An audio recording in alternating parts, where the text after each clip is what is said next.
Well, here we are.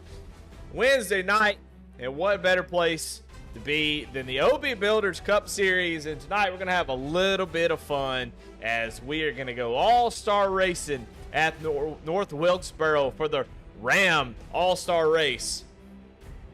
Well, we've got two different type of races tonight, so, hey, get your betting hats on if you like to bet, as we're going to have an open, and then we're going to have the main. So we're going to bring you both races here on V-Speed, and boy, am I glad to be here tonight. I'm Eddie Smith, and tonight, going to be a fun one, man. It's always good to have these all-star breaks. You know, it's not a break for the drivers, I guess, but hey, it's not so much points racing as it is bragging rights, and just a lot of dang fun. And what a better place to do it than North Wilkesboro. We're still racing on the old version, not the new one. This is the old replicated version that iRacing put together, and it's still that old worn out pavement. Barely got the weed eaters out, still got grass growing up through it. It's got a lot of character, got a lot of bumps. You got to be careful. You're going to get up there and win this race. You're going to have to qualify good, and we'll see who can get it done here tonight. We'll take a look at the analysis for this open. You're going to have two 25-lap heats, and the top three from each heat advance. And I don't know how they're doing this. I mean, basically what I was told, we were going to be racing the whole field. So I don't know if they're going to split it up into two different heats where, you know, certain drivers, about half the field has qualified. So they may have changed it up just a little bit.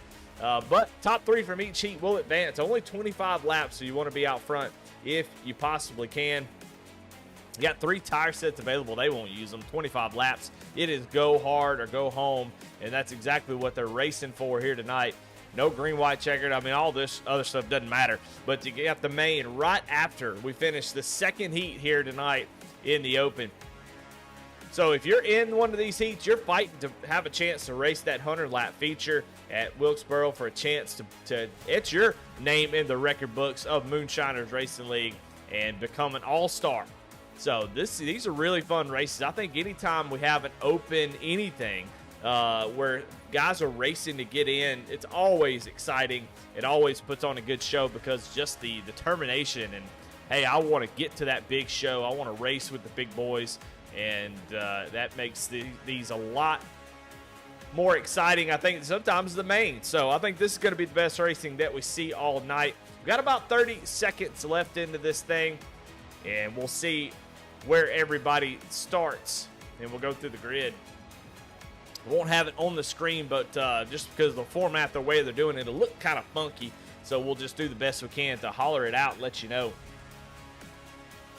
I want to thank Ram for their sponsorship of this series. We've got just a few seconds left, and then we're going to get ready to go green, and we'll see where everybody is starting. So everything should swap over right now, and then we'll get out on track, and we'll check out this, where everybody's starting here, and get a good grid for you. Going to be a little wonky tonight as we're going to try to do some different things to get this rolling. And it looks like 12 are going to be in this heat. So that's who's going to be rolling off the grid here.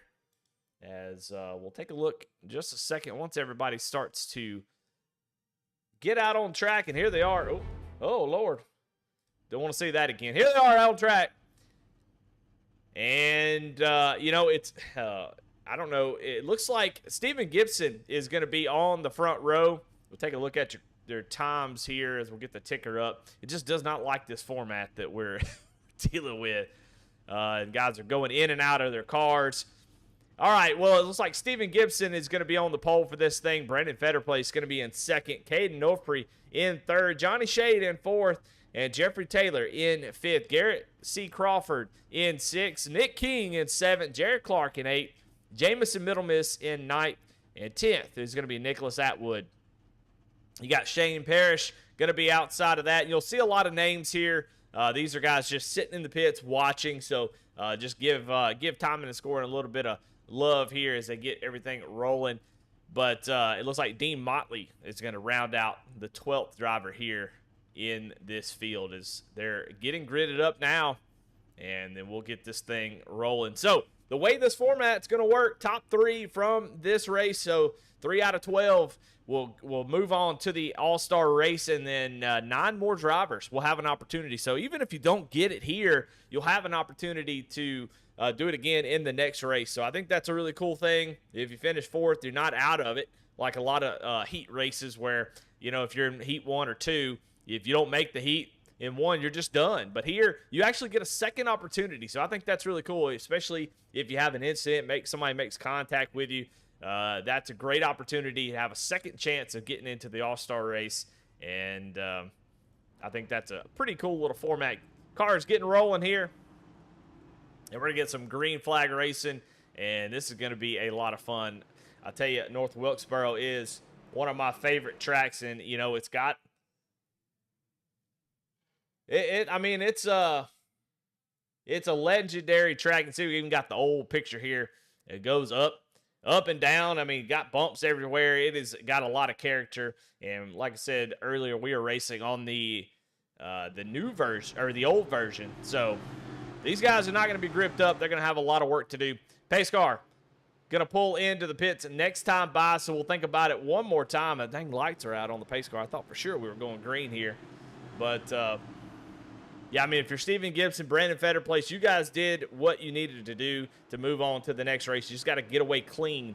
I think starting position, as we saw even in the real race, starting up front is a huge, huge advantage. So these guys are going to be up front, be able to get away, and as long as they keep that speed in the car, they will be able to move on to the next round. That starting position, just way too important. You can run a couple different lines here, but I think that bottom is the most dominant here on this older track. As we get ready to go green, Steven Gibson leads us down to the green flag. Lap 1 of 25 here in the All-Star Open.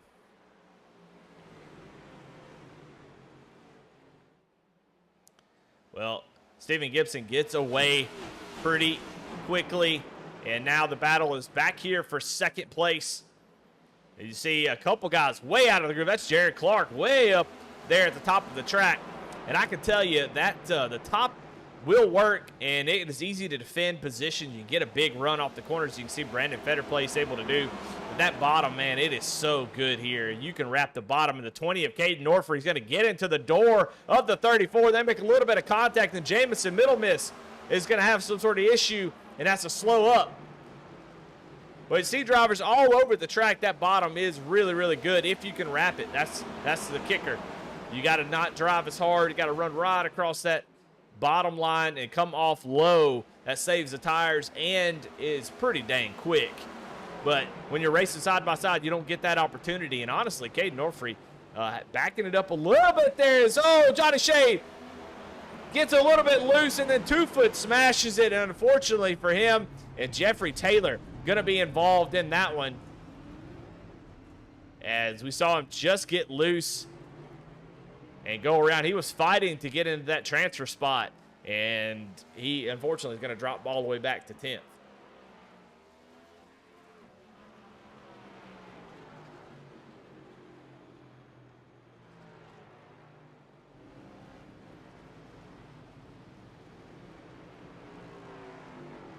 Well, first caution here, just 20 more laps to go. Gibson, Fetterplace, Caden Norfrey. Caden was really having a battle there to hold on to that third spot. You're going to see a couple drivers come down pit road. Jeffrey Taylor going to come down along with Dean Motley, or Johnny Shade, excuse me. And they come down, going to get one of their set of tires, some damage fixed likely. Not a bad idea. Probably it's going to be difficult to get back up to the top 3, I think, in this particular race. I think they're going to reset and try to get it in the second run. I don't think this is going to be enough time for tires to make a difference. This track, you can run a lot of laps on these tires. Coming down for tires at any point in this all-star race, I think even in the main where it's 100 laps, I still think you're going to want the track position over tires. I think maybe if you get down to, about 60 laps to go or something, you might come in and gain 3 or 4 tenths. But track position is going to be the name of the game tonight. Staying out front is just way too important. It's so difficult to pass. If you're in the back like Johnny Shea and Jeffrey Taylor are now, they're going to really struggle to really make up any ground. So they're definitely going to be looking forward to that next heat. All right, we'll get a couple more laps here under caution and get this open and rolling. Boy, I'm glad that y'all are here tonight. I hope everybody that's joined watching the race is having a good night. Glad y'all have decided to spend your night if you're not a driver in the main, which I imagine most of you are. But if you're not, hey, we're glad to have you.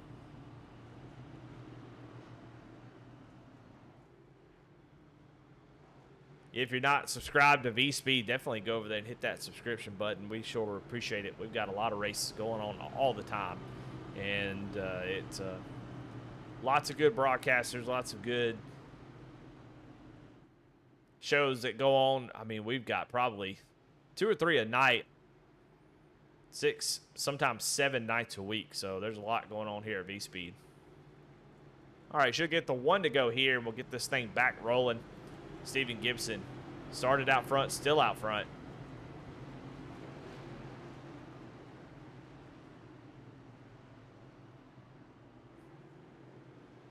But all eyes on the transfer position. Caden Norfrey there in 3rd place.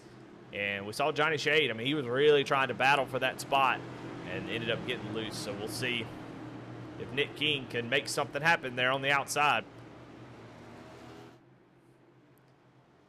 All right, here we go. Getting ready to go back green.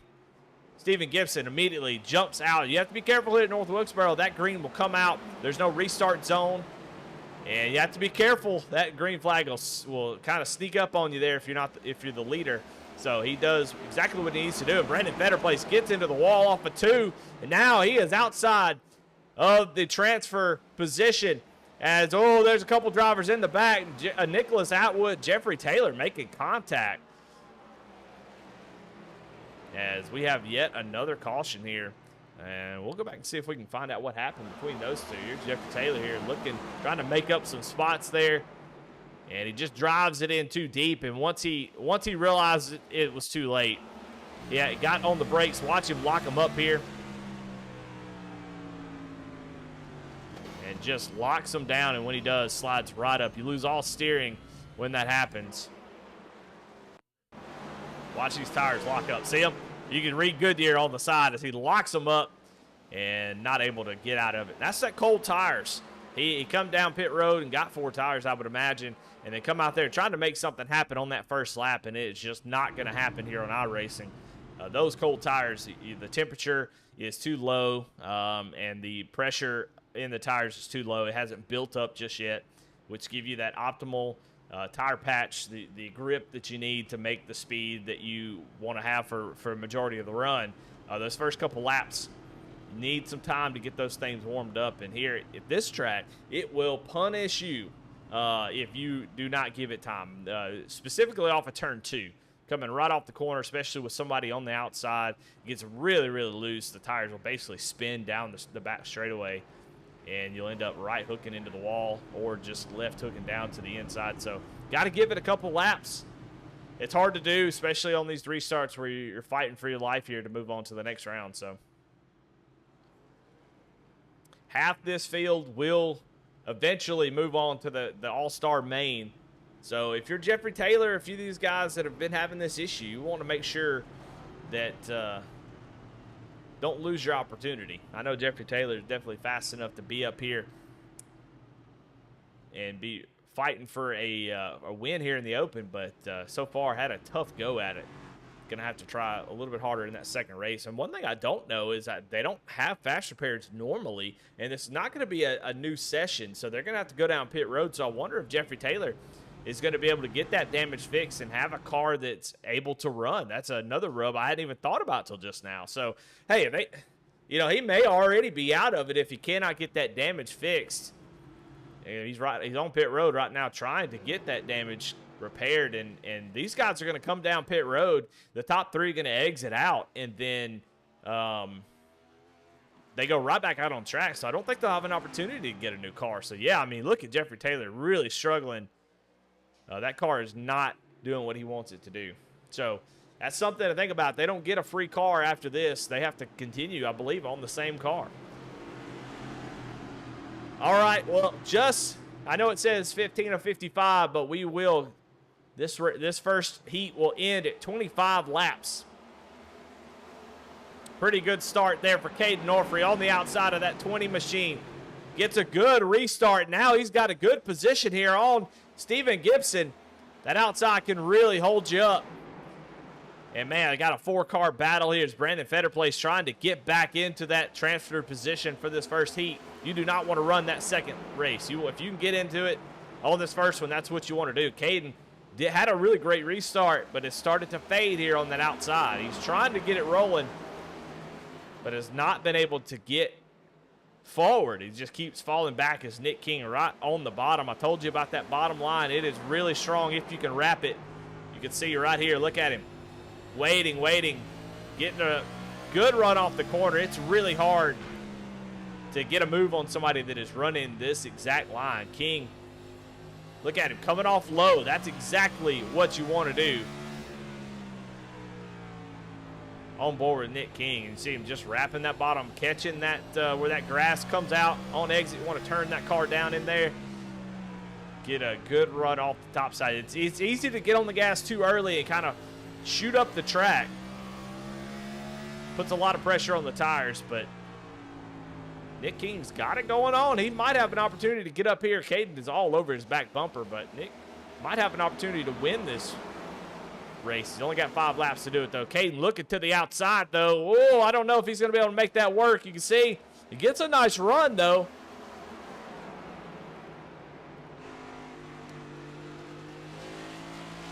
See Caden get on the gas a little bit sooner than Nick, but Nick was still able to pull him down the back straightaway. And Caden definitely trying the short track method of driving in about half a lane up, trying to drive off the corner, give you a straight run.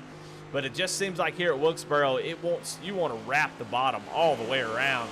You can see how difficult it is to pass here. Even though he might feel like he's faster, where are you going to go?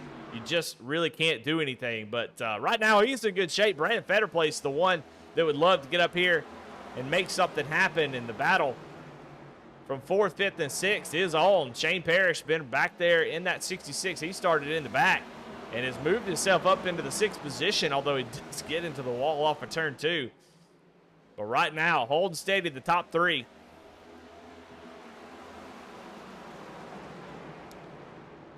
So right now, Caden Norfree is in the transfer spot. Oh, he gets a little bit loose there. Will race control throw the caution here, or will they wait one lap? We're going to find out. Stephen Gibson has control of the race. Norfree is still in that 2nd position, but Brandon Fetterplace is trying to make up some ground. And, oh, he's going to get loose, and, oh, no. Oh, my goodness, caution is out. That will be the race. And I wonder if Fetterplace did not just lose his opportunity to move on. Is that car still in good shape? Yeah, oh, that you see that tape all the way to the left side. He is in big trouble. But Stephen Gibson will take heat number 1, and he will move on to the All-Star main. Nick King and Caden Norfree as well will move on. So those 3 should pull into pit road if everything I was told was correct. And they'll pull down pit road and they'll exit out. And then we'll have a few caution laps and then we'll race to the end here, I would imagine. Shane Parrish will inherit the lead. Did make a little bit of contact there with Fetterplace as he went around. So we'll see if that damage is going to affect him too much. You can see that the whole front, not just the right front, kind of crinkled up a little bit.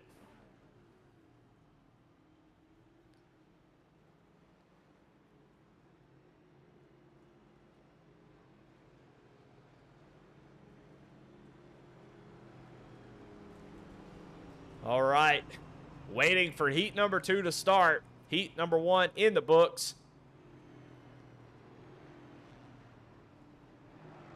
Brandon Fetterplace is sitting on pit road. Oh, my goodness.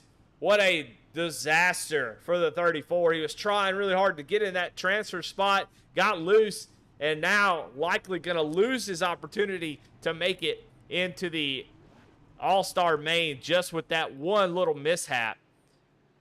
So now we move on to heat number 2. Now we got Shane Parrish, Johnny Shade. We saw him into the wall early as he got a little bit loose there on the start with those cold tires. Ended up in the wall, but now here he is back up in second place in a transfer spot. And then Garrett Crawford will inherit that third spot with Jared Clark right behind him. So I think this is going to be a pretty good little battle here. We'll see if Shane Parrish's damage is going to be bad enough that it's going to cause him to have issues, or will that car be okay? A lot of questions here. Dean Motley is a lap down as well, so he is likely going to be out of it. See Jeffrey Taylor still on pit road trying to get as much damage fixed as you can, but it's so frustrating. He gets about 9 seconds of damage fixed as these pace laps are so short. You don't have a whole lot of time. Trying to get that thing rolling, just cannot do it. Here we go, getting ready to go green. We will race to that 55 lap marker.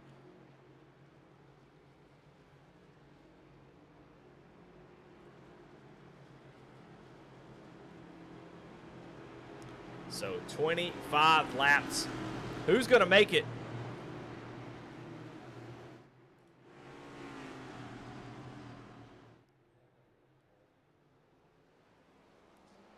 Green flag is out, and Shane Parrish not able to get the power down as Johnny Shade shoots off into the distance as the 8 pushing the 66 as that car is not turning. Jamison Middlemiss locks him up. The 8 all over the back bumper of Shane Parrish, trying to push him along. Going to give him a couple shoves. I don't know what's going on here. Oh, Here comes Dean Motley. He's a lap down, but he's going to get up here and race him. Here comes the 8. This is for the transfer spot. I don't know if the 8 was trying to help the 66 or what's going on there. That's Garrett Crawford, Shane Parrish. And they're definitely not on the team. And, man, the 8 going to just move him out of the way. But here comes Nicholas Atwood trying to get back to him. And he is going to spin out, giving a little bit too much gas. And good grief. There's a lot going on there. Garrett Crawford not happy with Shane Parrish and was just leaning on his back bumper.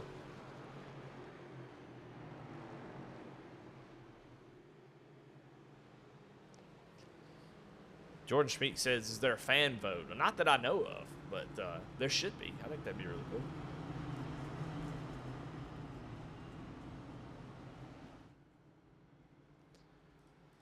Well, Johnny Shade had an incredible restart there.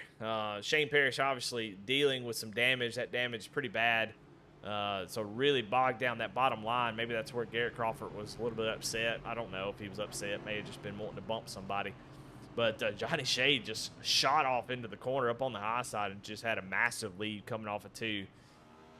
So, got to feel pretty good about it. I don't think the fireworks are just over just quite yet. I think the 66 obviously in big trouble.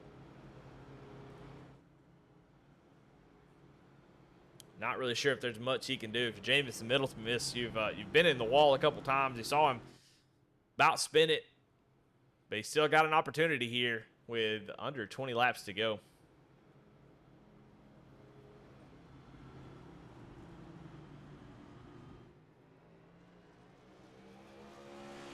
Well, while we wait, we'll look at the schedule real quick and see where we are right there in the middle of that second column there. And we're going to have Charlotte next week, which that'll be a lot of fun. I always loved racing Charlotte. So we'll hit Charlotte. And then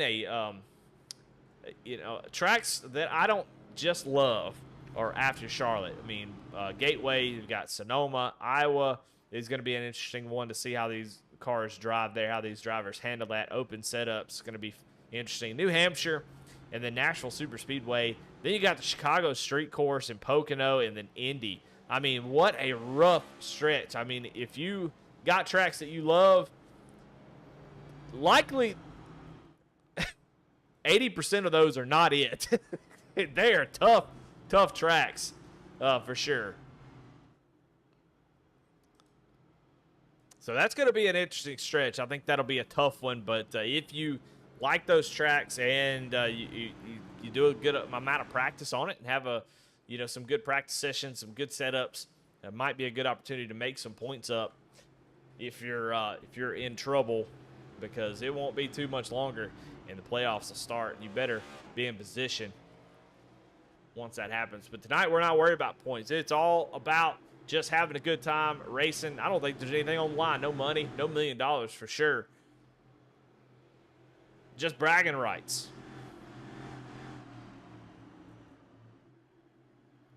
All right, should get the green flag here. Not that many laps to go. Going to be about probably right at 15, 16 to go once we take the green flag. It's like Johnny Shade elects to take the outside. I can't imagine why. Pretty good idea. I like it. Gets a great jump there on the restart.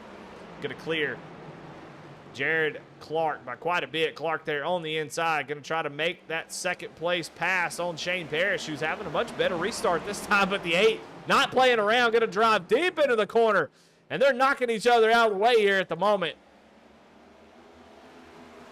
So Crawford now into that third position. Does anybody have anything? Look at the 19 of Nicholas Atwood. Got those fresher tires, baby. Trying to put them to work. Oh, and D. Motley just clears him. Tries to run him over. What's going on back here?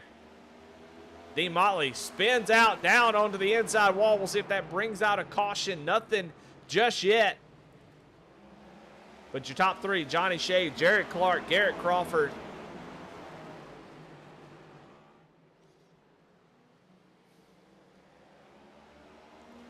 Johnny Shade struggling off of turn 4, going to drive it deep into the corner. You still using that high line. That high line is pretty tough to run out there by yourself. It really heats up those right side tires, makes it difficult to hold it down on the bottom. Don't want to do it too much, that's for dang sure. You want to use it to maybe make a pass, to make a defense on a position, and then get right back down to the bottom. I don't think we'll see that in the main event. But we'll find out here. Just a few more laps to go. You got a battle for third here, and I just can't imagine at this point. You got Shane Parrish in fourth. Really nothing out behind you if you're Garrett Crawford. There's really not much to gain here. Winning this heat doesn't really do anything for you because you'll still qualify in the main event.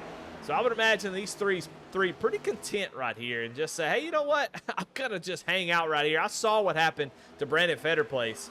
And I do not want to make that same mistake and end up out of this thing trying to battle for what is basically nothing. And you see these drivers starting to pull away. Jamison Middle Miss was able to get around Shane Parrish. We'll see if he can make up any ground with only 10 laps to do it. It's going to be incredibly difficult. Last time by, these three were about a tenth faster than Jamison, and that time by about the same. So I don't think that he's going to be able to make that ground up, but caution could happen.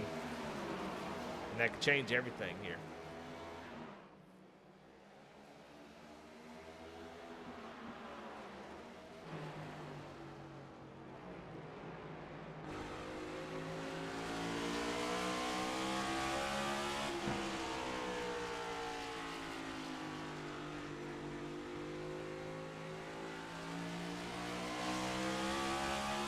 It never hurts to be in the open.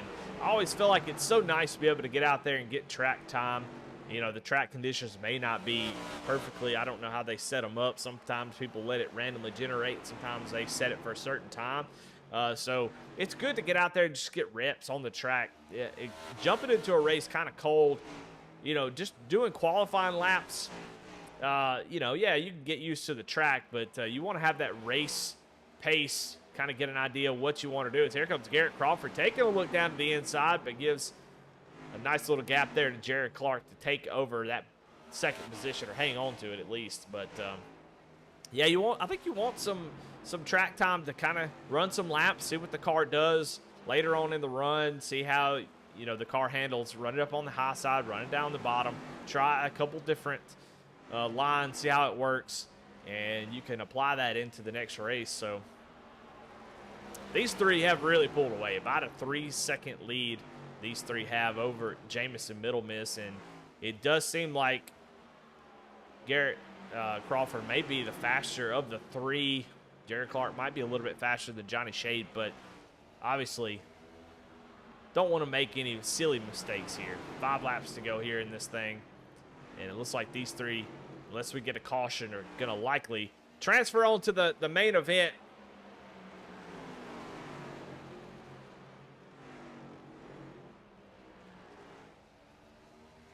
If you're just joining us, Stephen Gibson, Caden Norfrey, and Nick King have transferred already.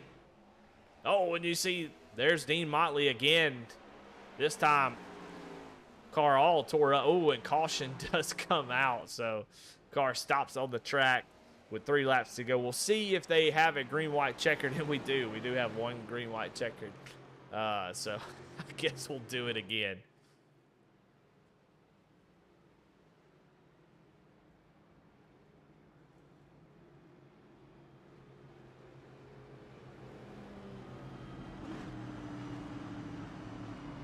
Well, these three definitely did not want to see that caution, and I don't, I think if iRacing didn't automatically throw cautions, probably wouldn't have it. I don't know why.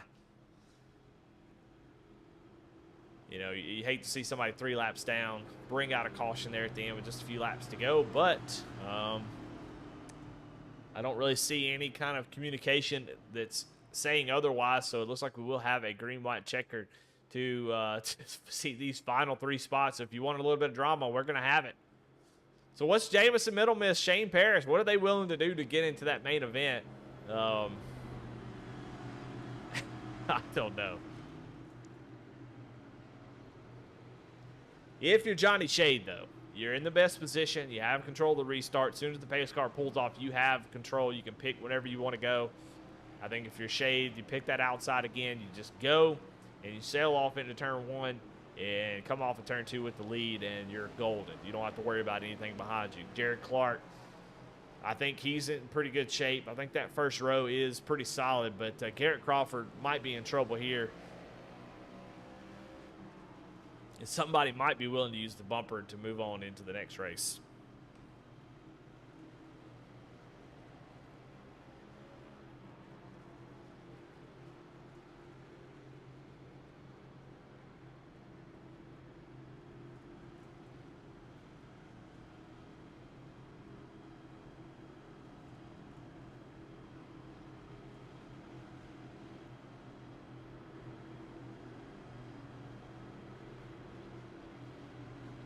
Nicholas Atwood in that 19 did come down pit road and get a set of tires, maybe even a little bit of damage fixed. So we'll see if that 19 machine, with 30-lap fresher tires can make something happen. Just got to get up to that 3rd position. We'll see if he can get it done, but we're going to find out here what guys are willing to do. We'll have come around, do probably one more lap. These are the longest caution laps in history. We do get the 1 to green. So Johnny Shade will choose the outside. Jared Clark there on the bottom.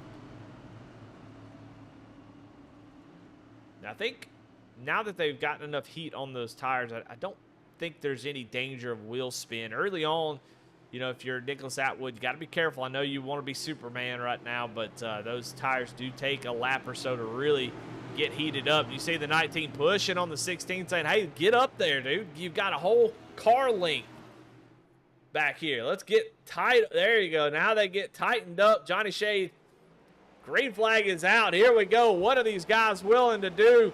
Jamison Middle Miss gets a great jump. Nicholas Atwood all over the back bumper. They're going to go 3 wide. He sticks the 19 in there. Oh, there it is.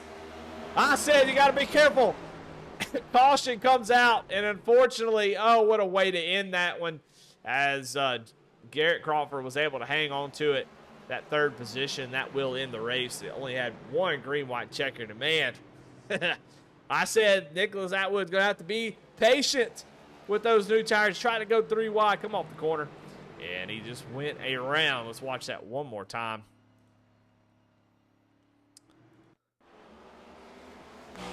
On board Nicholas Atwood here, and you can see he just tried to get in there, get as much, doing what on the back of that 13 and dig. And just wanted to get that spot away and spun it around.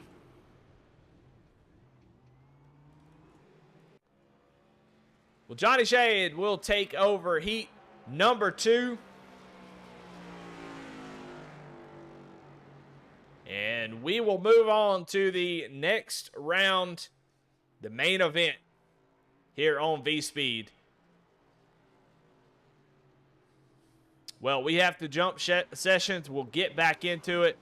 Green flag should be in the next 15 minutes or so. So we will we'll do some commercial breaks. We'll come back and we will resume in, let's see. This may change from time to time, but we'll leave this up on the screen so you know when we're coming back. We'll have to change sessions so the broadcast would look a little funny here.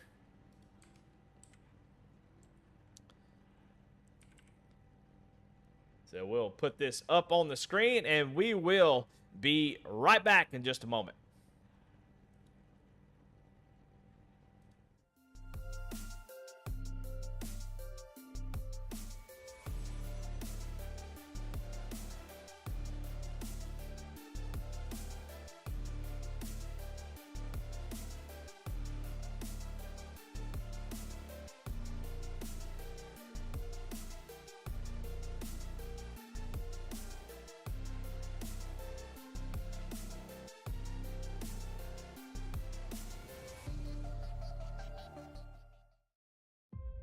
Why would you want to do something that you know darn well could kill you?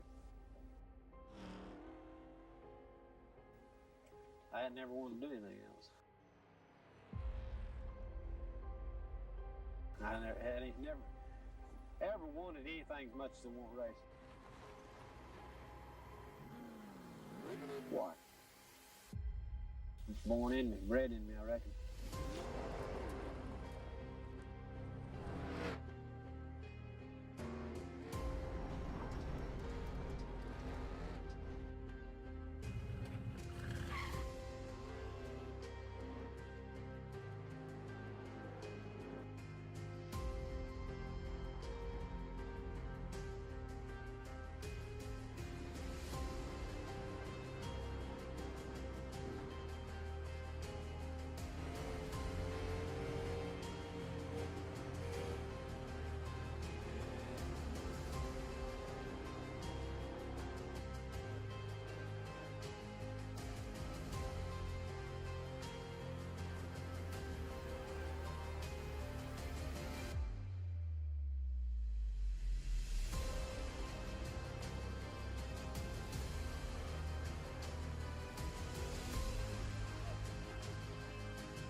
Ain't nothing like going fast at Daytona. You don't have to worry about letting off or cracking the gas. You can just go.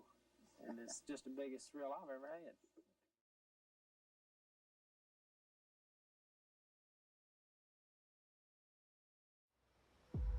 Birds flying high, you know how I feel.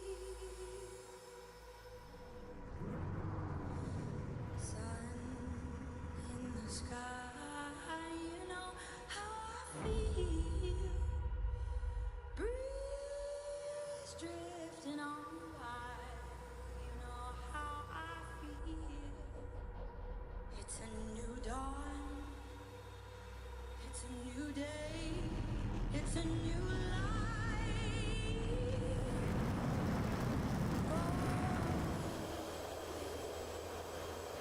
And I'm feeling good.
Marty the Flagman has the green. We're underway in the American Grit 200. I don't ask why they call on me.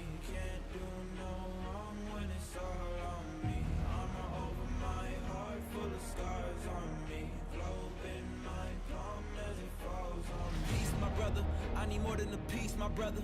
If you rollin' with me, my brother, just know we going past the peak, my brother. And I keep my eyes on the prize so I can never see defeat, my brother. Walking the finest line between the shining night and royalty, my brother. I ain't playing, but they see I leveled up. They fed up, I don't act like I'm fed enough. Hate the game, but I'm sure you could bet it's us. Can't complain, but I'm sure you attempted, brother. Fested up everything that you estimate and underrate. You can say this the latest of the greats. I always keep the statement up to date by the way that I elevate above the ranks on the way with the fleet. These drivers are really starting to get reach. The word is mine, I ain't claiming a piece. Throne is mine, but I stay on my feet. Locked and loaded, I pray that you get low. If you rollin', I pray you don't get cold. Is he ready for war, my brother? Is he ready for war, my brother? They backing up. Ross Harlow will win this race, but Lawson Hill will be the champion for the second time.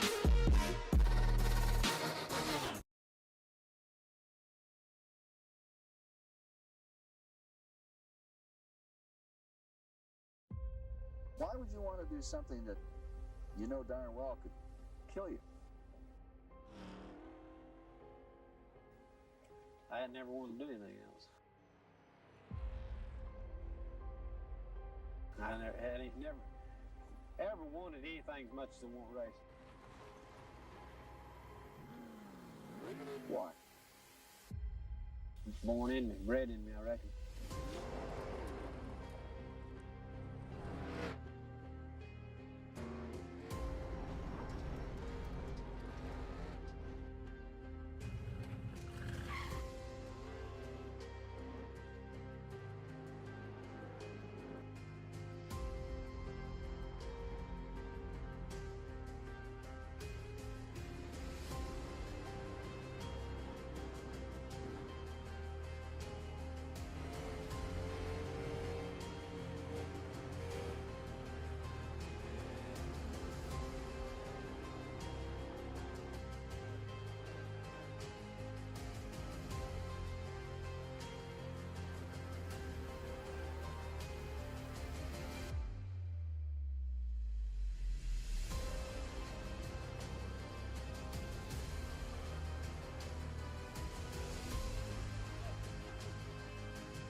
Ain't nothing like going fast at Daytona. You don't have to worry about letting off or cracking the gas. You can just go. And it's just the biggest thrill I've ever had.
Stempian live with Dropping the Hammer. What is up, chat?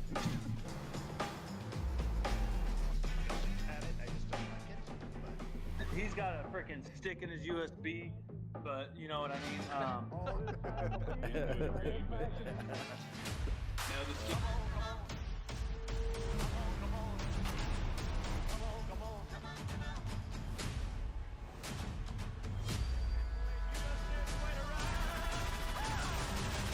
dropping the hammer. No, you're not. What, chat? You have a great night. Love y'all.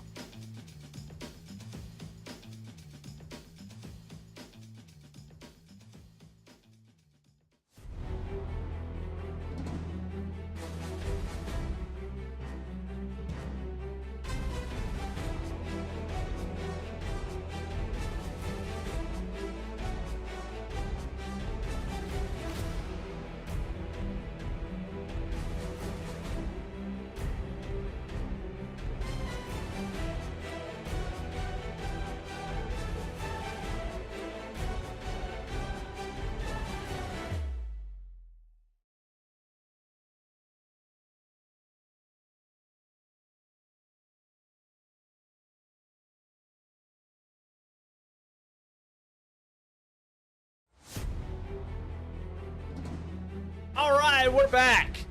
Well, the All-Star Open is in the books, and now we hit the main, as we're going to see who's going to come away with the All-Star victory here tonight. 6 drivers moved on from the Open, and looking forward to a pretty good race, 100 laps here in this race. Qualifying is underway. We'll take a look at the race analysis, what everybody's going to be dealing with, and we're kind of at a normal race here. 100 laps. I'm not sure if we'll have a break, but we might have a 50-lap stage. I don't know. We might just run the whole thing out.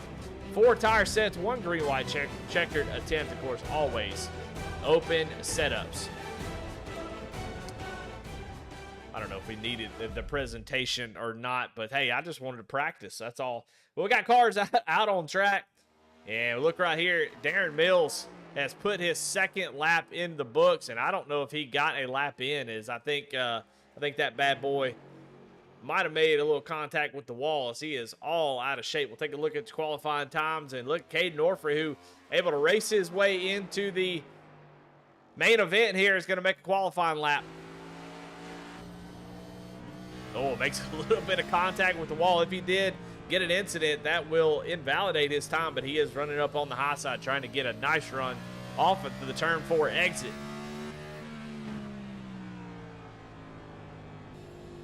Can't quite get the car rotated on entry. Comes off of the corner. We'll see where he slots in. Right now, Barry Sanders with the provisional pole, just sneaking out Alex Coffey by 3/1000ths of a second. As Caden Orfrey crosses the line, not a very good lap at all. Good enough for 12th here in this one. Johnny Shade, heat number 2 winner, now out on track. He's trying to see if he can get himself a good qualifying position right now. Barry Sanders has got the best spot in the house. Oh, and Johnny Shade locks him up, and he is going to have to reset and try again. That is not good. We'll see where he slots in. And once we get done with this, we're going to talk to some drivers, talk to some of these guys who are ready to roll out here.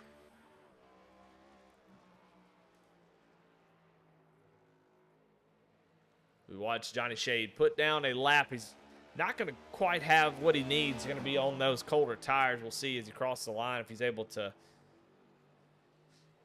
get a halfway decent starting spot here. Down into 3 and 4. Really just been overdriving the entries is what I've seen out of a lot of guys here, just trying to get all they can. Going to cross the line. We'll see where he slots in. 18.4. That's going to be good enough for the 8th position. So not a bad starting spot there, but I tell you what, I want to talk to some drivers. We got some. It's a daggum all-star race, and I want to talk to some folks. And right now, we got an all-star that's going to start on the front row, and Barry Sanders. You got that. You got what you needed. You got the pole there, it looks like, unless you got Stephen Gibson and Paul Gallimore still left to qualify. But, man, how you feeling tonight, and how you feeling about this race? You can be able to get it done?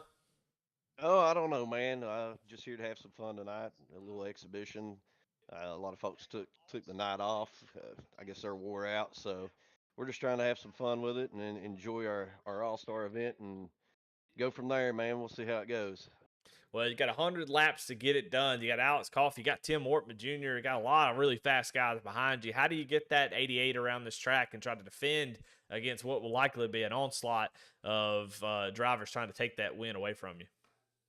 Just be patient, man. Just hit marks. Make sure we're not overdriving the corners and sliding up into people. Basically, just take care of the car. We seen it in the open. A lot of good drivers got tore up in it, so it can happen, man. And it's happened to me a lot this year. So we're just looking to keep the body on it, keep the tires on it, and try to keep it up front as much as we can, man, and get us a win, even though it doesn't count towards the points. It's always nice to finish in first, that's for sure. All right. Well, there you have it. Barry Sanders, good luck tonight, Barry. All right. Thanks, Eddie. Well, let's talk to, I'll bring in another driver in here. We'll talk to Tim Wortman Jr. Looking down at his phone, we had to scared him a little bit. I like that. Well, Tim, you got a copy? Yeah. Well, man, hey, look, you got a pretty good starting spot. You're going to start behind Barry, and we know here at this track passing is difficult. So you did the best thing you could do, start up daggum front. And you're starting in third position, 100 laps here in this main. Tell me what you're going to do, what's your plan here to try to get up front and win this thing here tonight? Well, stages don't pay any points tonight, so got a long run car, so we'll be looking to see how we look at towards the end of the stage, but we'll be aiming for that final stage. Hopefully have a good long run car tonight and get them at the end if we can have a lot of green flag racing. Well, tell me, because I don't have this info, when is the stage? Yeah, they showed it on the broadcast earlier, but my eyes suck, so I couldn't even. You don't know either. All right, well. I mean, I thought you had that good info, so I was trying to get it from you. No pressure. Well, anyway, Tim Wortman, you can send it to me later, but that 83 car looks pretty dang fast, so we just want to talk to a couple of you before we got rolling. Good luck here tonight, Tim. Yeah, we're out in the East Coast here where we have a bunch of Ollie's bargain outlets, so for fun, we threw Ollie on the car tonight and take him for a wild ride and see how he likes the place. Heck yeah. All right. Well, man, good luck tonight. Thanks. All right, well, that was Tim Wortman Jr. Yes, he sounds like he's ready to go. We got about 2 minutes left before we get racing. I want to talk to somebody else. Might as well talk to who is sitting in second there. I mean, we talked to the top three. Might as well talk to Alex Coffey. I mean, Alex, you got to feel like you're a favorite here tonight. You're starting in second. Barry just sneaked out of there and took the pole away from you. What are you going to do to get this win here tonight?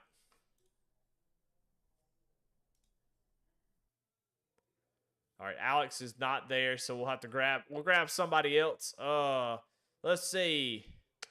Let's grab Garrett Crawford. We'll see if Garrett's in his seat. Garrett, you got a copy?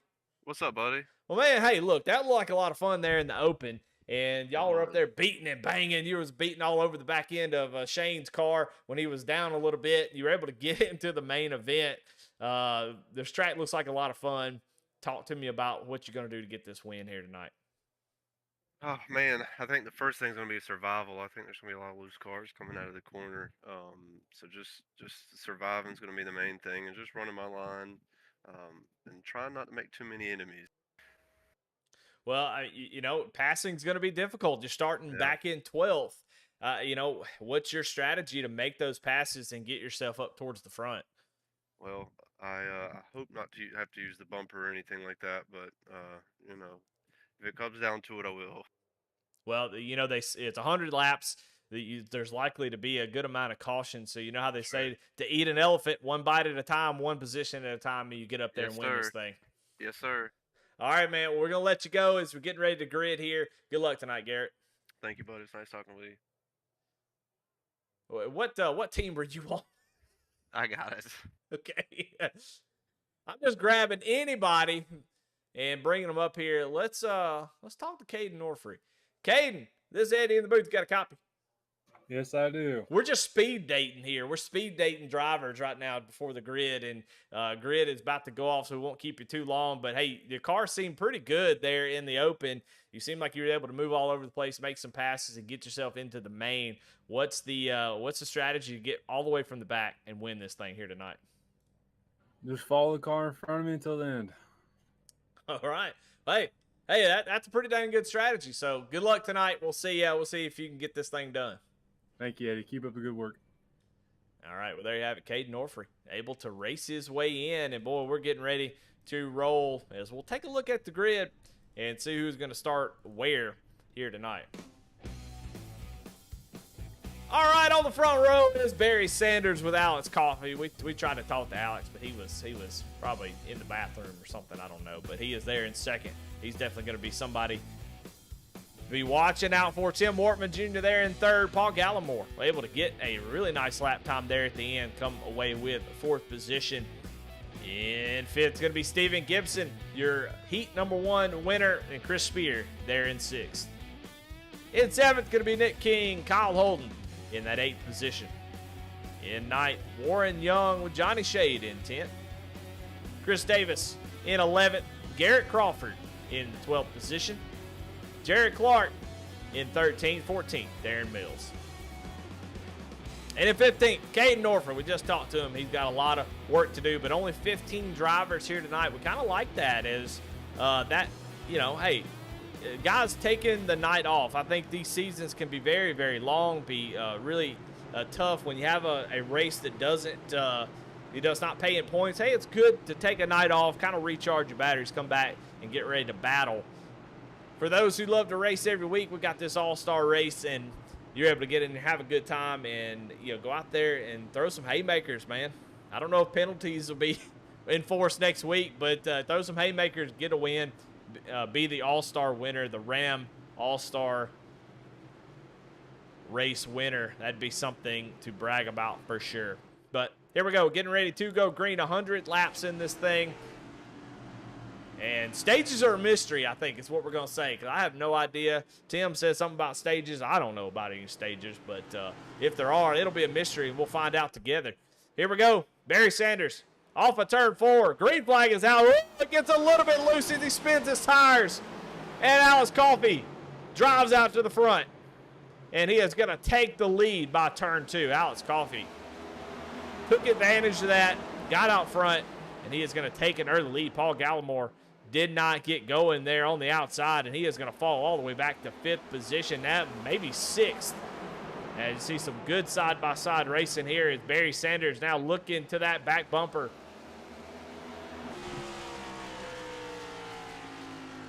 You see he's able to get to him, and Alex kind of bounces off the apron, or kind of off the bottom a little bit.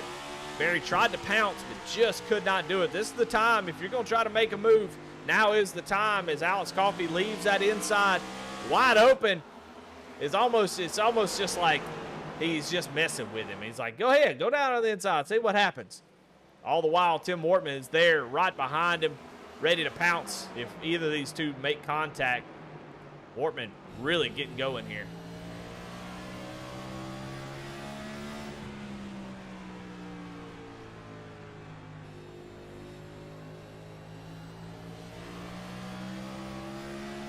Tim talked about his long run car, and you can see he's running right around the bottom, letting that car roll, coming off of that bottom line. It's so easy to want to jump out there, go out to the wall, but you really want to let this thing roll. See how he's letting it roll right here.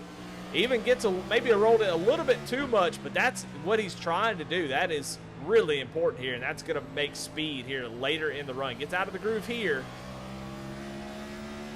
Watch him here in 3 and 4 as he comes off the bottom. Then he's almost trying to catch that apron with the left front. It will help turn the car. We've seen it could actually get it a little bit loose, but man, doing a great job. Look how much speed he's able to hang on to. Man, we got a battle for the lead. Barry tried to get to the inside, couldn't get the run off the corner. But you can see how much speed these cars carry through the middle of the corner. You don't have to do the old Nintendo, full throttle, full brake, full throttle. You can let it roll a little bit. And that's what Wortman's doing. And you can see it's really working here as these two up front are trying to battle it out. Barry Sanders trying everything he can to get around that 15 car, get that track position. He's going to sneak up to the outside, try to take it, and he does get to the outside. Coffee, though, going to drive it deep into the corner, slide up in front of him and prevent that pass, but Barry is doing everything he can. Is he abusing his tires? I think that's a question. Is it worth it? Nick King, I think, has gone around. Caution is out, the 24.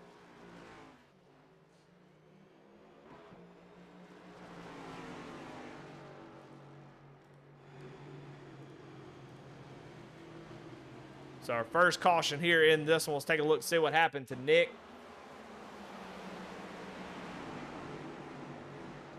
Running in that 5th position, right behind the 43 of Steven Gibson.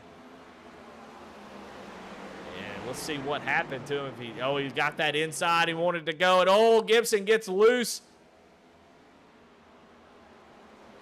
They make contact, and Nick King goes spinning down into the grass. No harm, no foul. I mean, Nick King gets the worst end of it. He's going to fall all the way back from 5th to about 13th position.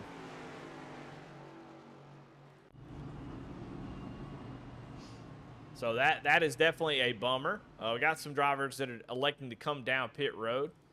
Kyle Holden has come down pit road along with Darren Mills, so maybe some tire strategy here, deciding to come down, try to get some tires here early. Darren Mills already sort of close to the back. He started in 14th, so it makes sense for him. Kyle Holden gives up quite a few positions to come down and get some tires, so we'll see. I gotta say, though, good-looking Simrat Market Toyota Camry, that's for sure.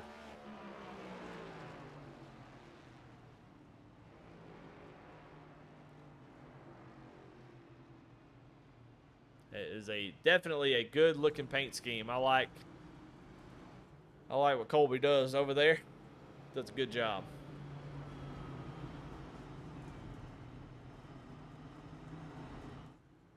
Right now, though, Alex Coffey in that 15 was able to get that lead early and trying to hang on to it the best he can.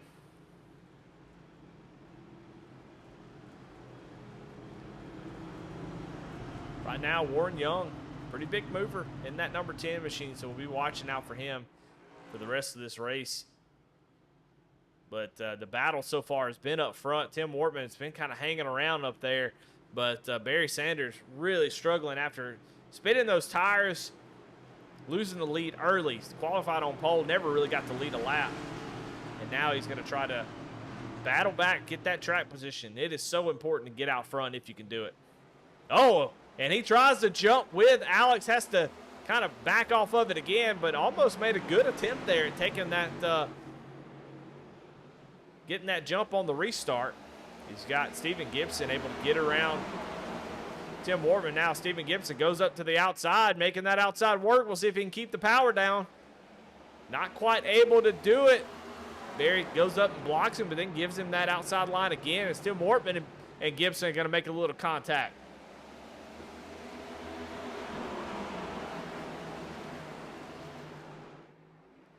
Going to get single file quickly.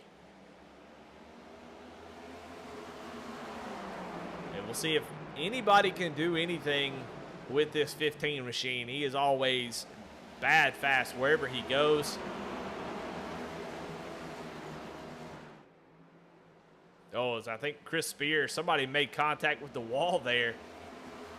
Battling side by side. You see Spear and Caden Orfrey. Caden started all the way into the back. They're going to make contact in the middle of the corner. Caden goes flying up the track.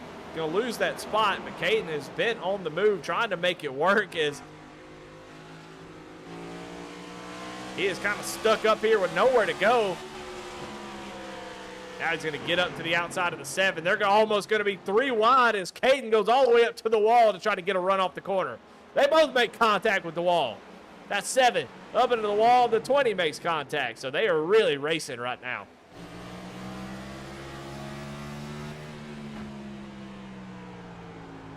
Don't really hear any gear shifts. I think that would be a dangerous, and we've already seen a couple folks get really loose off the corner. I think a third gear shift would be pretty rough. So I don't really expect to see that. But that outside line that Caden's trying to run there, I just don't know if it's working. I don't know if it's going to work in the long run for sure. But I think he's having fun. I think that's the big thing, and he's definitely doing that.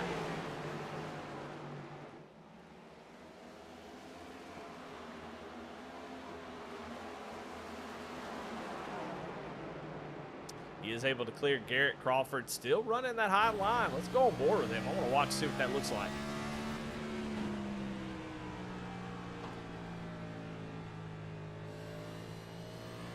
It looks fun. Just see how he's not gaining that much time, and see immediately goes right back down to the bottom and says, you know what, this is not working. The problem is that you heat those tires up there on the outside, and it can be dangerous. Once you try to go back down to the bottom, that car just will not turn. So once you commit to the top, you really have to commit to it and say, I'm going to run it a majority of the race. Up front, though, it is still a battle between these two. Alex Coffey, Barry Sanders. Barry is still trying to make something happen here. And I'm going to tell you from experience, he's going to have to put the bumper to the 15. As the tires start to wear out a little bit more and more, the 15 is going to be able to defend on the outside, but also kind of park it in the middle of the corners. And that's where you're going to see that contact come into play. 88 currently just trying to keep that 15 in his sights. Tim Wortman back here in third. He said that his car was a long run car, so we'll see. We still don't know what the stages are going to be. But if it goes green to the end, I got to feel like that Tim's going to be there and have something for these guys.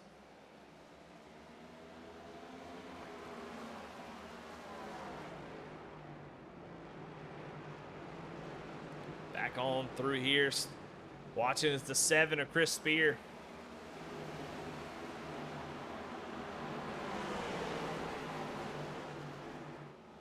You can see putting a lot of wheel into it. That's one thing I noticed this week running the Cup car here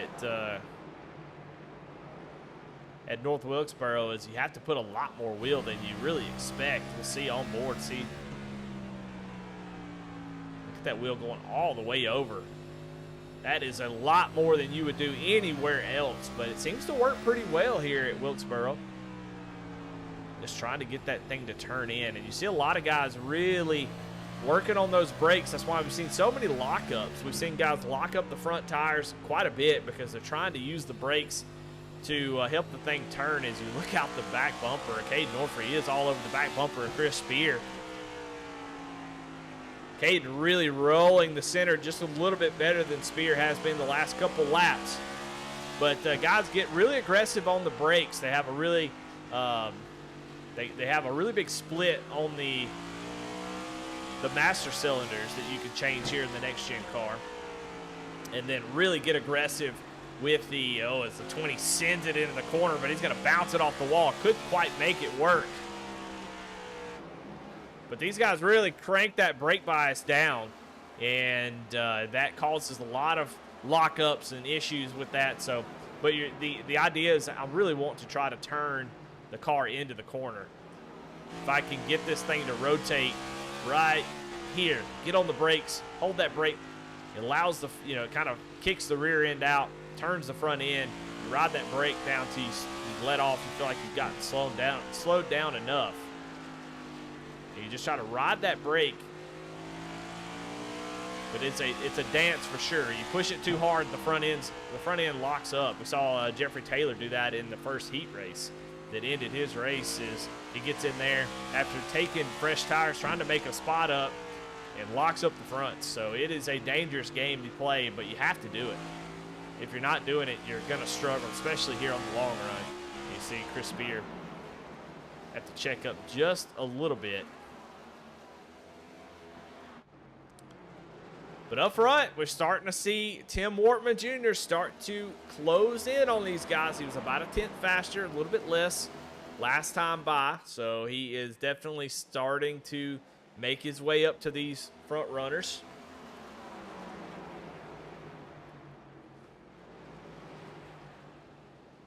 It's a catch-22 for Alex Coffey, or anybody trying to pass Alex Coffey. Is he might burn his stuff up a little bit more, trying to keep folks behind him, especially somebody pushing as hard as Barry Sanders was early. However, as the tires wear out, no matter how hard you push, it's still going to be difficult to pass. And looks like Tim Wortman now getting to the back bumper of Barry Sanders. Look how much he can roll through the center. Barry really, with no fight there, just going to go ahead and let him go and say, go ahead and try to run down Mr. Coffee up here, as you seem like you're a little bit faster than me right now. So we're going to see what these guys can do, if Wortman can do anything with the 15. It looks like Barry's starting to fade here at the about 37 lap mark.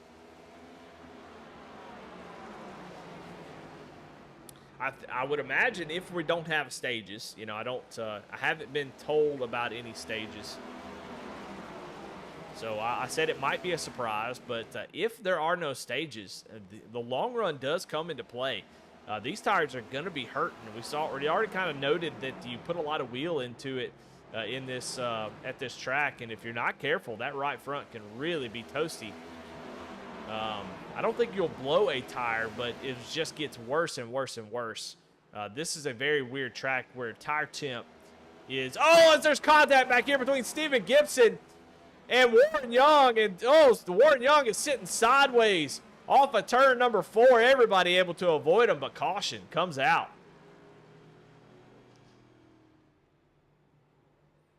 Able to get that thing spun around right in front of the leaders. As we'll go back and see, they were making all kinds of contact back here. See Paul Gallimore right in the middle of that.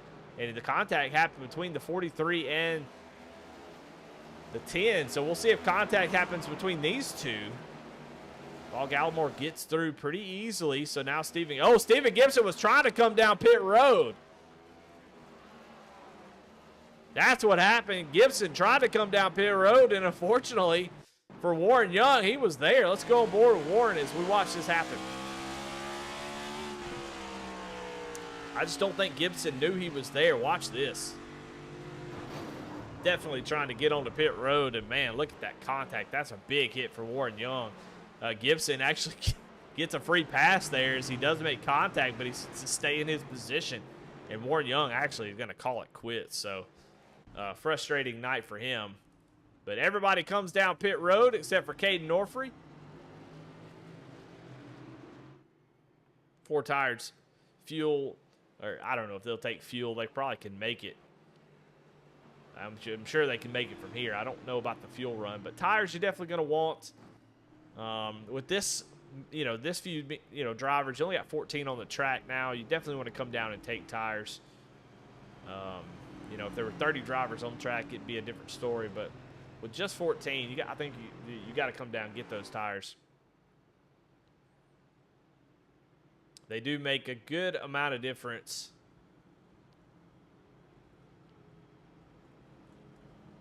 But yeah, what I was going to say is this tire is just this track really just puts heat in tires. It's really weird. These guys pulled 43 lap old tires off, and they'll look at the percentages, and the percentages will still probably be in the 90s if I had to guess. They'll still be in the 90 percentile, sitting 92 on the right front, maybe 89, 88, somewhere around in there. Depending on how hard you've been pushing. Tim Wortman's probably were 95, 95. Even after that many laps. But the heat that gets put into these tires with how much wheel you have to put in, it's such an odd thing. Normally they go hand in hand, but here at Wilkesboro, the actual wear itself is not what you have to worry about. You really don't have to worry about blowing a right front like you would at maybe, I don't know, Texas or something like that with heavy load on it. Here you just got to worry about heating the tires up. So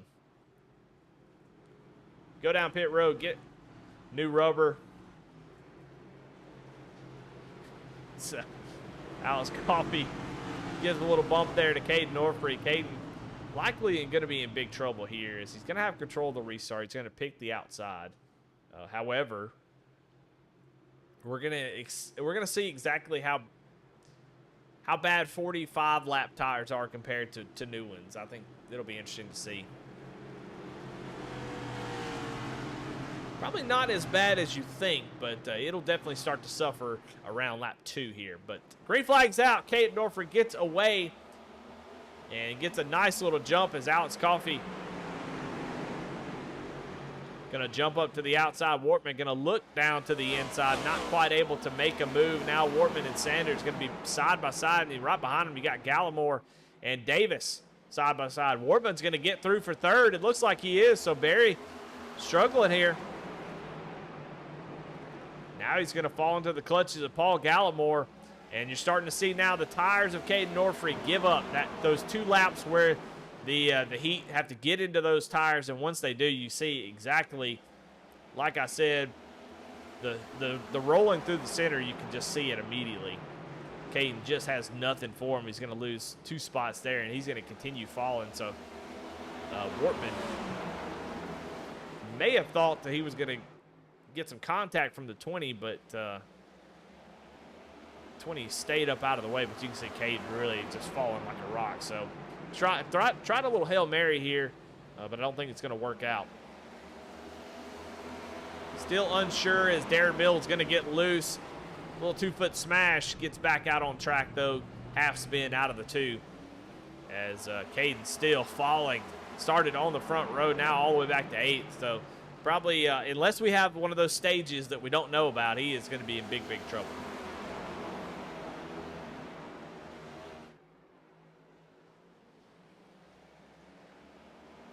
You know, that's not a bad idea for an all-star race, I don't think. It's interesting. Interesting thought is to have 2 stages, but random roll the stages so you don't know when they'll be. I kind of like the idea of that. I'm going to write that down.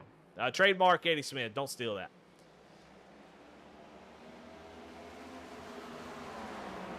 Well, Tim Wortman has been pretty close to that 15. He's driving a little bit harder than I thought he would. I thought on the restart he was going to take it easy, but once he got around Barry Sanders, he could sniff the lead a little bit, and he is all over the back bumper of Alex Coffey.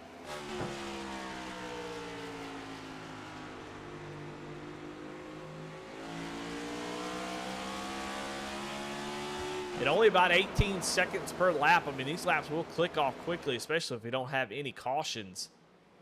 So you can't wait forever. And right now, I mean, these guys are all over each other.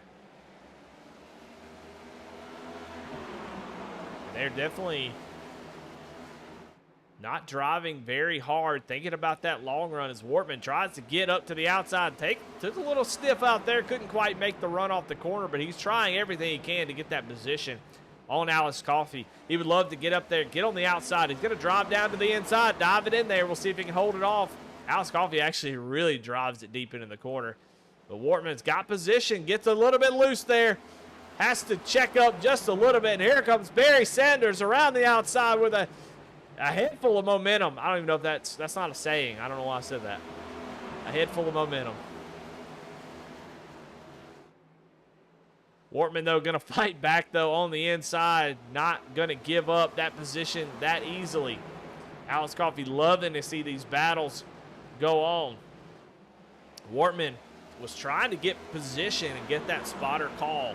Whenever you have a track where that outside line can be dominant side by side, you want to get up there, get that spotter call where the guy has to give you room, and then hope that you can get the run off the corner, because it's a little cheeky tactic. I like it. I use it from time to time. You drive in really deep into the corner, get that spotter call in the middle of the corner, and try to gas it up while they have to give you that space. Normally they would clear up in front of you, but you try to get that spotter call.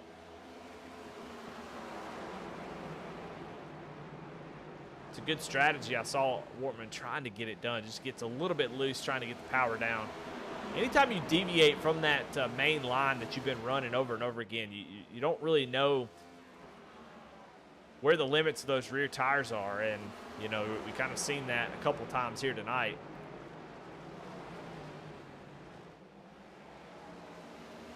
This track is banked so weird. It's such an odd track as Barry Sanders drives in deep right on the back bumper of the 83, though. The 83 is getting a nice run here on Coffey at the start-finish line. It is a 3-horse battle with Paul Gallimore looking on.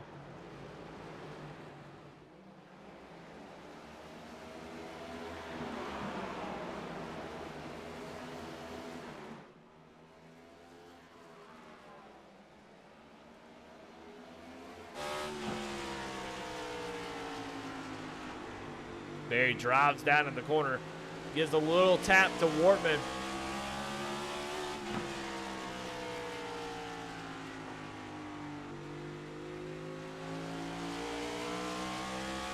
But you can see there as he leans that right rear tire out of the groove.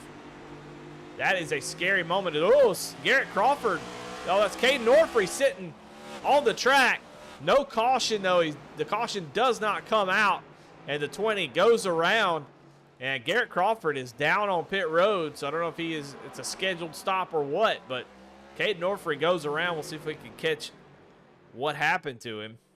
Take a look at the replay here.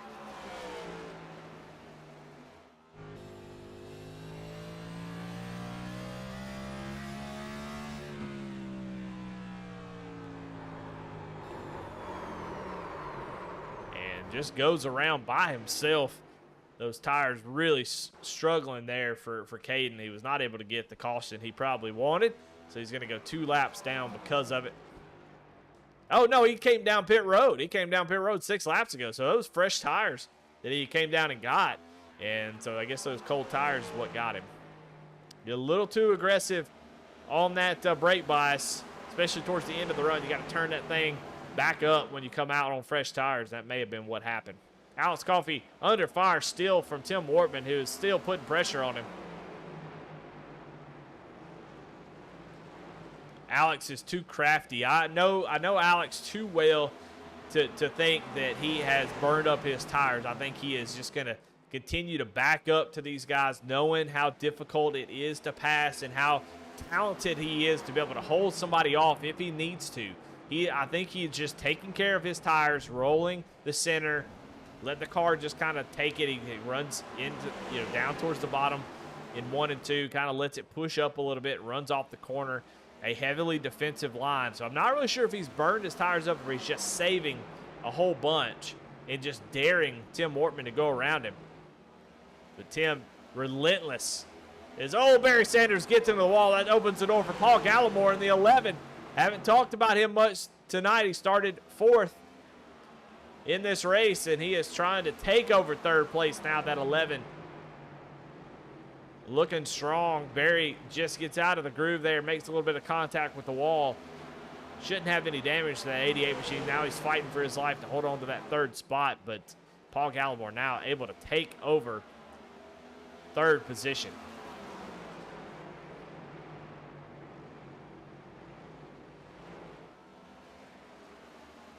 But I think for Tim, I think, with just under 30 laps to go, you got to do a little soul searching. You got to look down deep and go, hey, am I willing to wreck Alex Coffey in a 9-points event to be an all-star winner?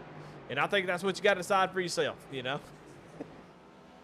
I think that's a decision you got to make, and you kind of, in your head, you calculate it. You go, okay, it's not a points race, so surely he won't be too mad. I'm not hurting his points. And, if I've raced with Alex Coffey many a times, and I know he could take a bump if I wanted to give him one in a 9-points event, go up there and give him a little shove, see what he'll do. Maybe test it out, give him a little light tap, see if he can get there. Maybe get him up out of the groove. But he is running out of time. If he's going to get around that 15 machine, it's going to keep getting harder and harder. Of course, we could always have a caution. We've seen a couple drivers go around. Only 11 drivers on track at the moment. It's Kyle Holden, who Kyle surprisingly not a factor here tonight. He started in the back, kind of ran around in the back. Don't know what was going on with him, but expect to see him up front most of the night. But he has called it quits. Garrett Crawford, Stephen Gibson, Warren Young are all out of this thing. Darren Mills 1 lap down. Caden Norfrey, who stayed out there under that caution. I'd be curious to know why he thought that might work. Been interesting discussion. Well, Alex Coffey looks to be in control of this race.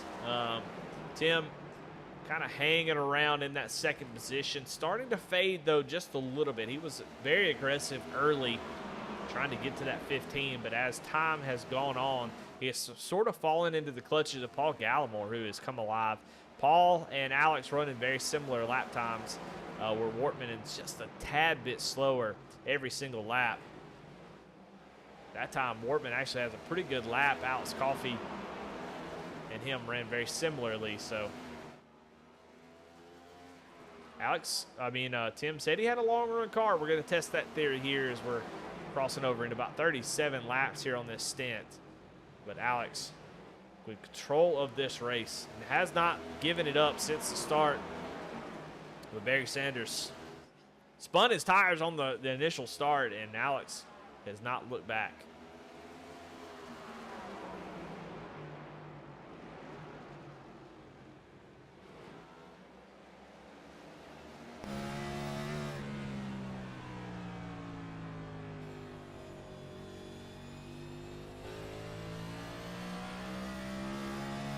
I love this view because I love to see how different guys drive different tracks. But North Wilkesboro is a track that is a little bit sneaky. You drive it differently than you would most. It's a finesse track. And you can see Coffey doing exactly what you want to do, driving it in here. And he wants to cut. See, the track's going to come out right there, and he wants to cut that exit every single time. Then he's going to go right down to the bottom. There's curb here in 3 and 4. Want to ride right on that curb and wait, then gas it up as you take a sort of a straighter shot off of the turn 4 exit. And you can see every single lap he is hitting that just right. So don't see a whole lot of deviations, and that's what you need to do to win here. It's sneaky. You think if I get on the gas sooner in the middle of the corner, my lap time's going to be faster. That's not true. You go out there and you run as hard as you can, and then you go out there and just let it roll for what seems like ever. You almost feel like you're letting it roll a little bit too much. But you go out there and do that, and all of a sudden as you come off the corner right here, you'll see that time if you're looking at the Delta bar. You gain so much time by just waiting. See Alex taking a little bit bigger arc to hit that exit there, but in 3 and 4 still doing the same thing. Heavy on the brake bias, getting it right down to the bottom, coming right off the bottom there on the exit. That's about as good as it gets, and you're seeing why he's the leader. But now we got a battle for second. Paul Gallimore has been able to reach the back bumper of the 83 as we got less than 15 laps to go. I don't think anybody's going to have anything for Coffey if we stay green. But second place is under fire, along with fourth. Is Barry Sanders, Chris Davis are battling for that fourth position. Tracy Holden in chat said, "Go Holden, number 59." Well, I got bad news. On board with Paul Gallimore.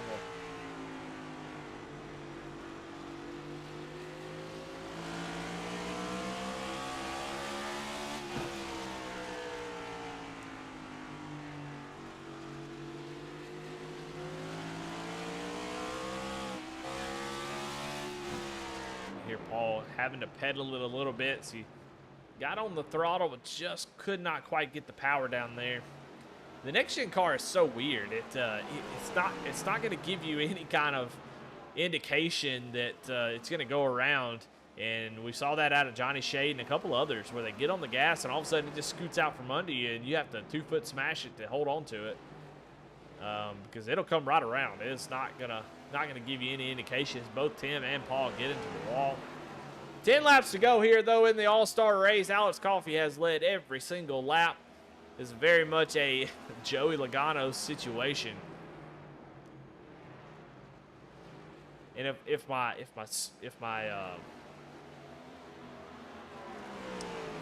info is correct, I believe Alex Coffey actually raced Bandoleros with Joey Logano, if I'm remembering correctly. So maybe picked up a few things from Joey.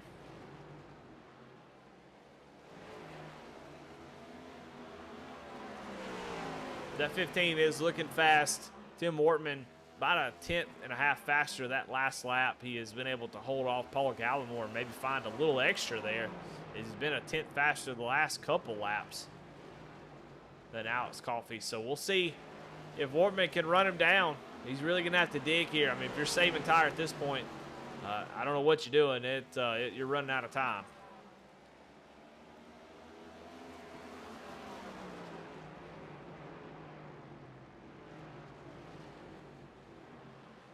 That time by, both Tim and Paul a little bit faster than Alex.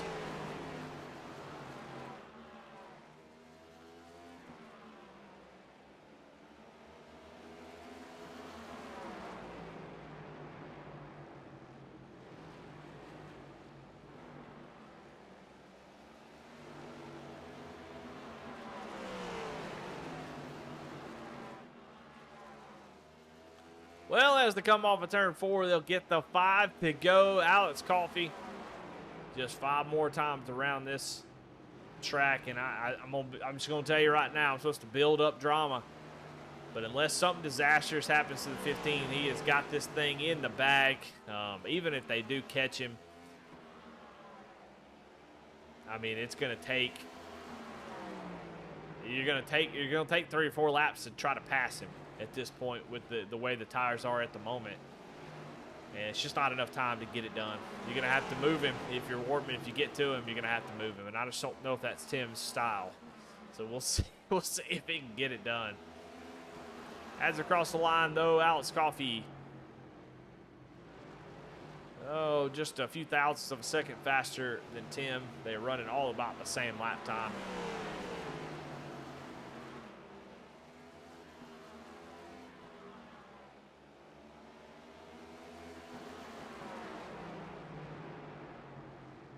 Okay, looks like Kelly in the chat saying he raced with William Byron and Austin Cindric and Chase Elliott. So, and race legends with those guys. So, pretty cool. Paul Gallimore, though, I'm reading chat. Look at it. Paul Gallimore down to the inside. We got a battle for second with just 2 laps there. White flag, actually. I'm sorry about that, guys. Paul, I'm sorry, bud. I thought we was all going to finish like this. They're coming through 3 and 4. Alex Coffey off of turn 4, and he is going to win the All-Star race in North Wilkesboro. Paul Gallimore comes home in second. Tim Wortman Jr. with a last lap pass by Paul, going to come home in 3rd place, but Alex Coffey is going to be your winner here tonight as he leads every single lap. Well, he led 95 laps. I think Caden Norfrey led a few by staying out.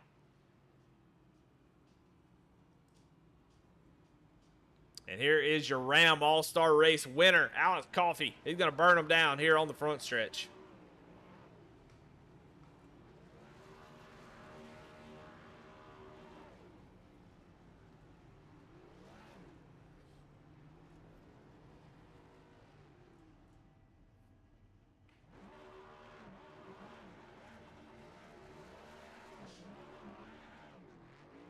Well, all right, well, let's take one short commercial break. We'll be right back, and we'll talk to these drivers, and we'll get you out of here pretty quickly. A little all-star break for even the broadcasters. So we'll be right back.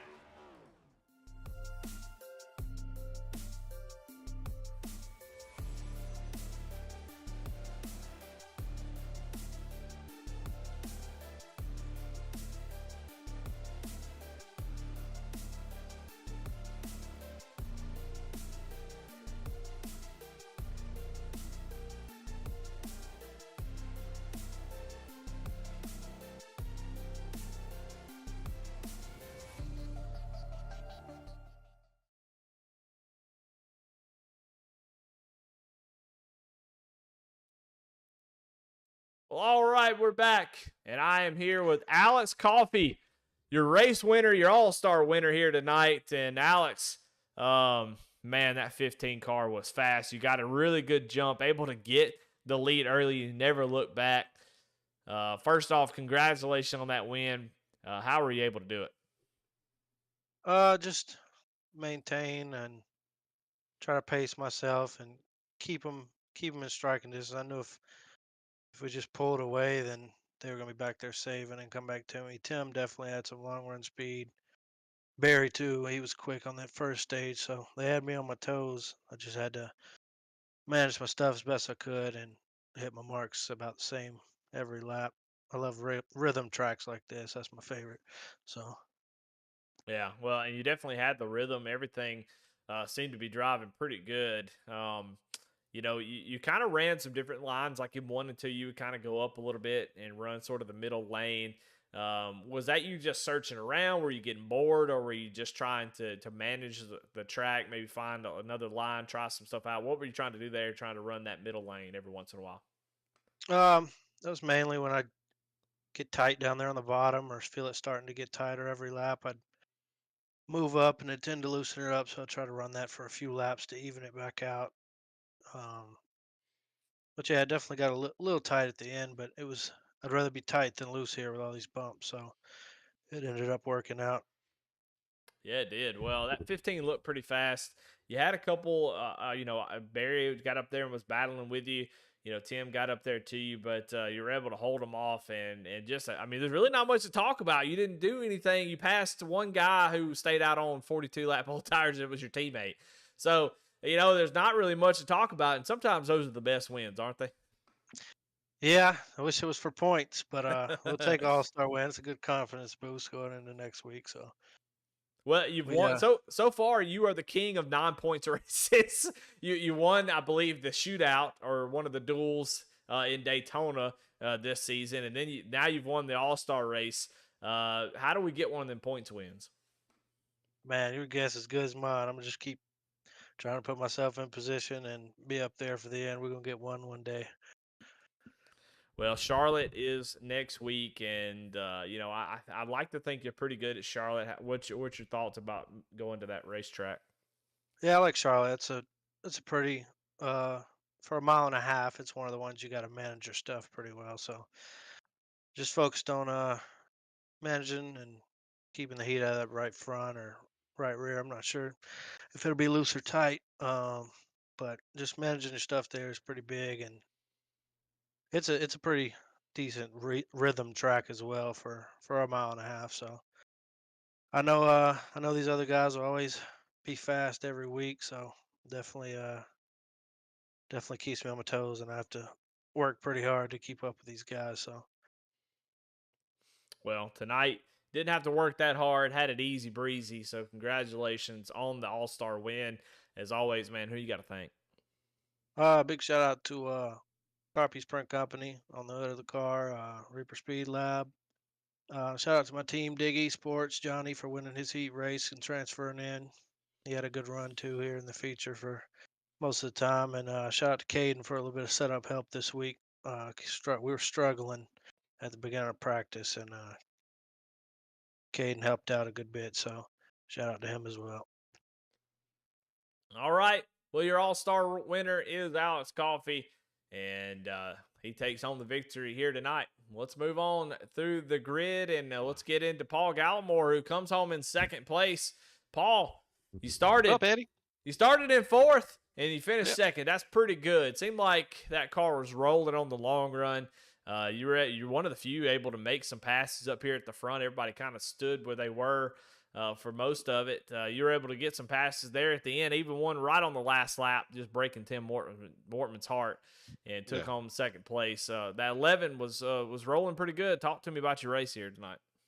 Well, it's fun. The 11s are modeled after Junior Johnson's, Darrell Waltrip car there, mainly the Pepsi one. So, I went down to old Junior's there, and he gave me some go-go juice in this number 11 tonight. So, got a little bit of that Johnson moonshine stuff to try to keep it going. So, it was a good race. I really didn't think I had anything for them at all. I mean, I'm not a short track guy by any means. So, but this track seemed to just, I don't know, it just came to me there as we started running, and I was fortunately able to, kind of just get separated and get some time, room to just more or less just kind of get into a rhythm, And so once I got into that, it seemed like good. The longer the run it went fine. I mean, getting Tim there at the end, that was a surprise to me. I think I could have got to Alex there with a few more laps, but I don't know if I'd have got by him. But getting to him and passing was two different things. But it looked like it was fun from the booth. So for you guys. So I hope everybody enjoyed the race.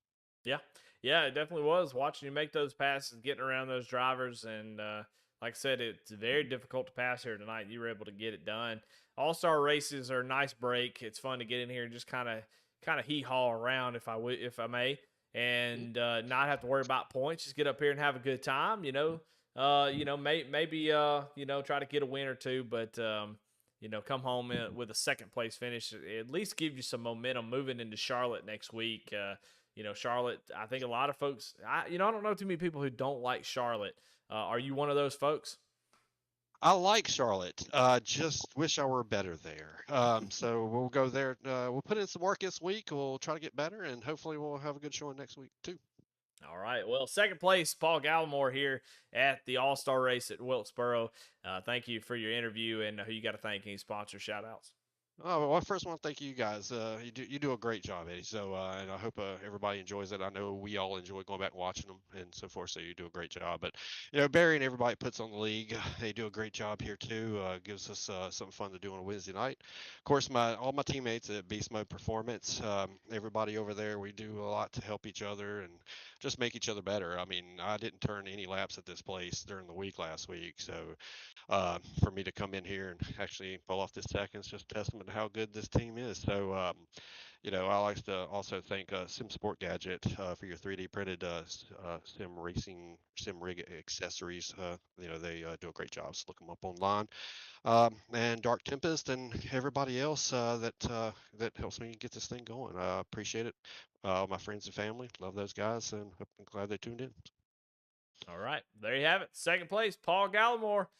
And then we got one more left, and that is Tim Wortman Jr. Comes home in third place. I thought you had something for Alex there.